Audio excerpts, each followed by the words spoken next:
Welcome to Cinco de Mayo, Algebra 2 style. Not that I'm going to do anything special, but it is Tuesday, May 5th. It's not only Cinco de Mayo. For those of you that like Taco Tuesday, I guess it's Taco Tuesday as well. So, today is our last lesson before our test on Thursday. So, today you're going to need a graphing calculator. What I'm going to show you for the most part is going to be using a graphing calculator to input data into into Delta Math. So I'll show you how to do that. If you don't have a graphing calculator, then I'll show you how to do it on a TI-36X Pro. If you don't have a TI-36X Pro, then you probably want to contact me, and we'll see what we can do to help you figure out how to get the data, or how to get the information into the calculator so the calculator will give you the data back out. Okay? So, again, hopefully you have a graphing calculator. Guess I didn't really need that.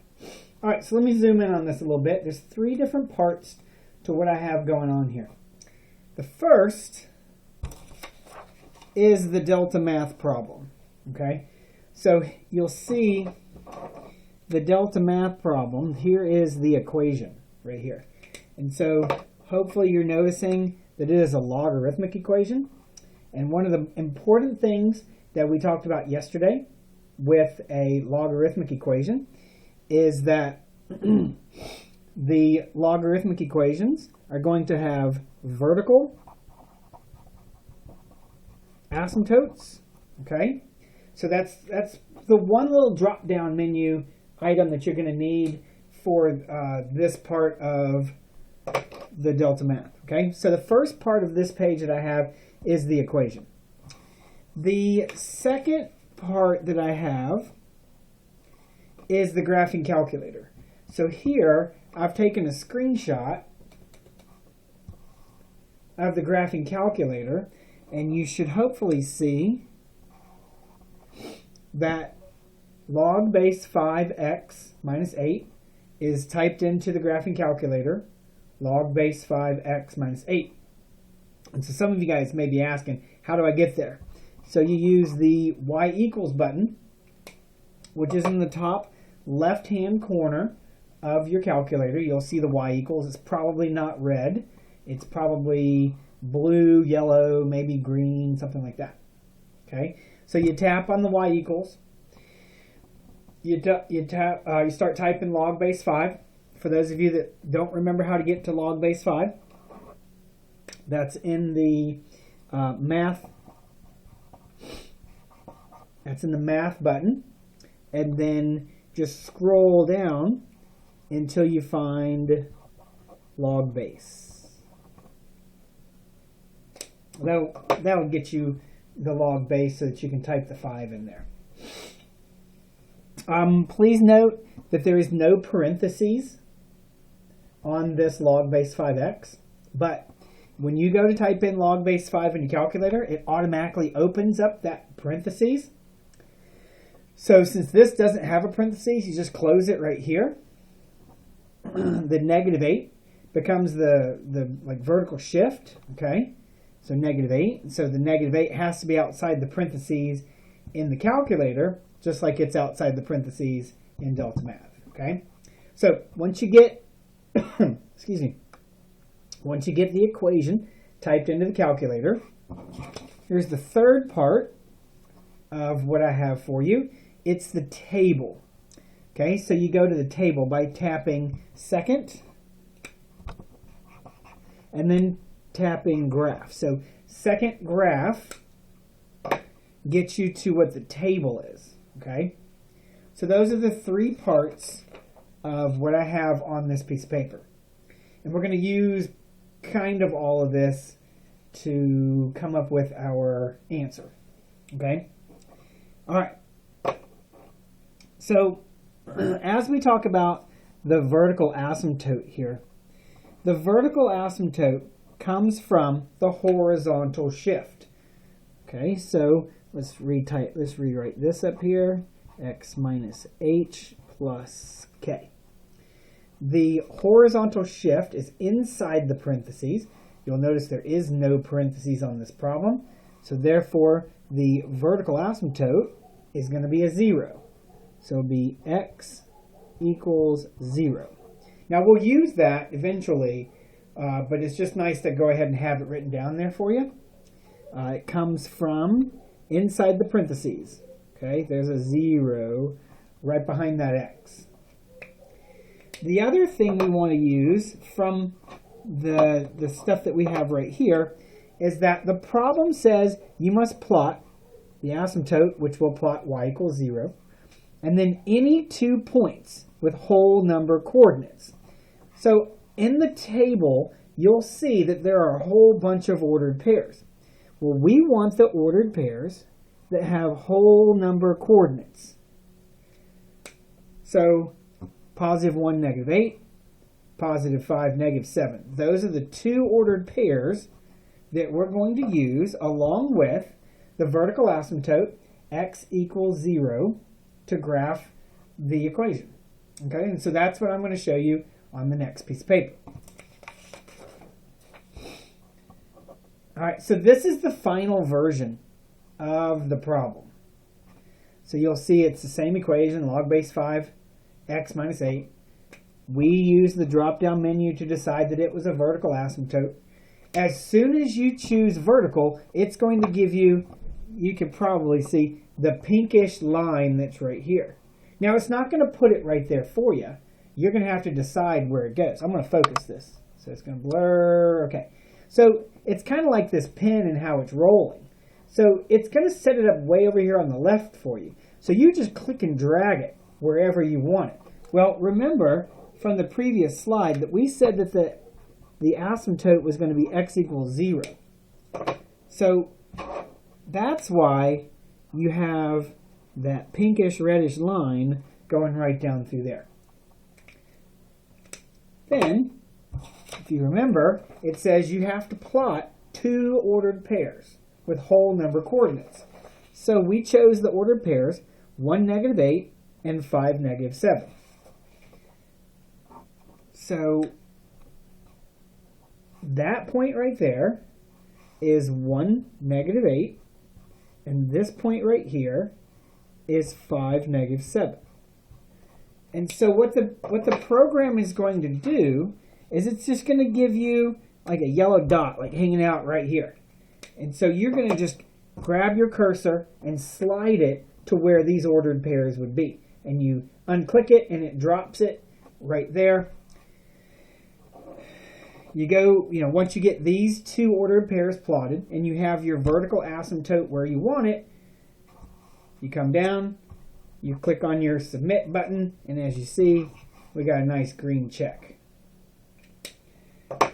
So most if not all of what you're doing is all within the graphing calculator. Okay, so we have to be able to go to y equals. We have to be able to go to second graph. So this is where we put the equation in. And this is where we find our good ordered pairs. So we go and we plot the asymptote. We plot the 2 ordered pairs. It looks like this when we're finished. We click submit and you got that problem done. So that was a logarithmic graph. So let me show you an exponential graph. So once again, we take negative 3 to the x plus 5, we plug it into y equals. To get rid of the previous equation, you just find the clear button. Clear button is going to be on the right-hand side of the calculator. So you go to y equals, you plug in negative 3, parentheses, 3, close it, raise it to the x, because that's all that's in the exponent is the x, plus 5. So this should look exactly like this. These 2 equations should be identical. All right, so this is an exponential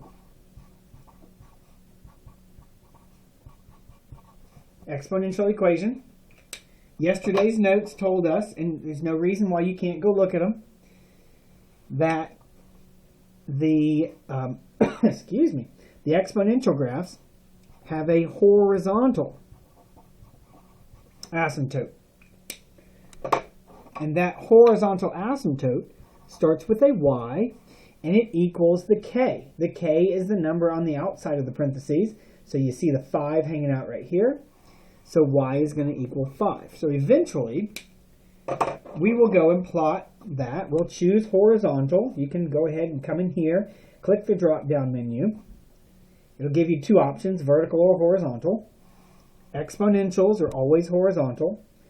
They're always y, and it equals the k value. The k value is the number at the end of the equation, which is the 5. So that's why we got 5 hanging out right here. All right, so we have the equation. You go to second graph, hit those buttons, second graph. It brings up the table for you. And it wants you to plot two ordered pairs. So you'll see on this graph that you have more than two ordered pairs that you can graph. Now, these are all whole number coordinates. The problem is once you get to this 22, the negative 22, it's just off the graph. So you have to look for numbers that are actually on the graph. You'll see the graph here, it only goes up to 12. So anything outside of negative 12 to positive 12 just isn't good numbers. So we could go plot any of these three. We got to plot two of these three. Okay, so we have a horizontal asymptote at y equals 5. That's what's going on right here. Okay, when you choose horizontal, it automatically gives you an asymptote and it'll allow you to move it. Okay, so just use your cursor, go up and down, and move it to wherever you want it. We want it at 5, so we set it at 5. Now, the previous problem, this problem, has three ordered pairs that could be plotted. Okay, now this is the answer, and so you'll see that it actually has it plotted all three of those ordered pairs. So when you first are starting the problem, obviously those yellow dots are not in the places that you want them to be. So you just have to click and drag them over to where these good ordered pairs will lie. So you move your yellow dot over to these points, unclick it, drop it right there. When you get two of them set where you want them, go ahead and click the submit button, get your green check, and move on. So that's it, guys. That's what you're doing. And so it's going to be pretty important to have your calculator. Now, for those of you that have the TI-36X Pro, let's see if I can prop this up. This is a little bit more difficult. Okay, so what you would do is you hit the button table right here. Table. And so it gives you this edit function option.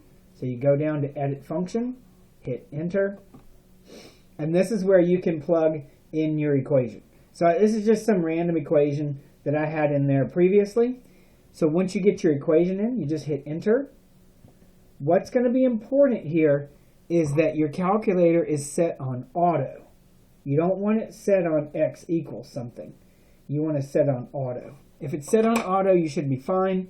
Hit enter, and it gives you a table of values.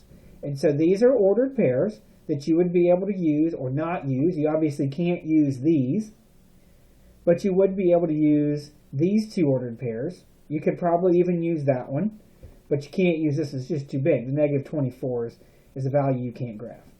So scroll up and down until you can see some ordered pairs like these two right here, negative 5, negative 6, negative 4, negative 3, but are two good ordered pairs that'll work. Okay? So if you have questions about your calculators, please let me know. There are only 8 Delta Math questions. I seem to have run up against more log graphs than exponential graphs, but maybe yours will be vice versa. Maybe you'll have an equal number. No idea. No penalty on these problems. And we have a test this coming Thursday. So this is the last assignment, the last video prior to that test on Thursday. You guys have any questions, especially about calculators, please let me know. You guys have a great day. I'll talk to you soon.